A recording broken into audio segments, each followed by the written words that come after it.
ابن بطوطہ کی سیاحت بقلم ظہیر بابر۔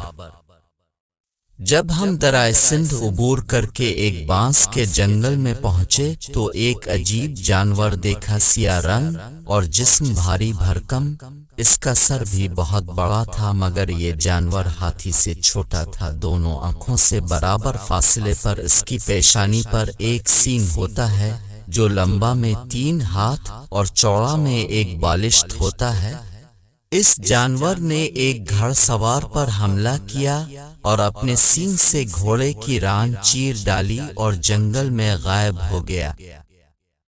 یہ دلچسپ واقعہ ابن بطوطہ نے اپنے سفر نامے میں لکھا ہے اور مذکورہ جانور گینڈا ہے جسے ابن بطوطہ نے پہلی بار دیکھا تھا۔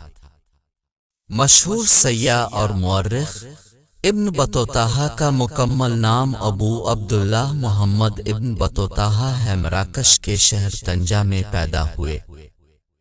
ادب، تاریخ اور جغرافیہ کی تعلیم حاصل کرنے کے بعد 21 سال کی عمر میں پہلا حج کیا۔ حج کے بعد شوق سیاحت نے افریقہ کے علاوہ ترکی سے روس پہنچایا۔ جزائر شرق الہند اور چین کی سیاحت کی۔ عرب، ایران، شام، فلسطین، افغانستان اور ہندوستان کی سیاحت کی۔ 4 بار حج بیت اللہ کیا۔ 28 سال کی مدت میں انہوں نے 75,000 میل کا سفر کیا۔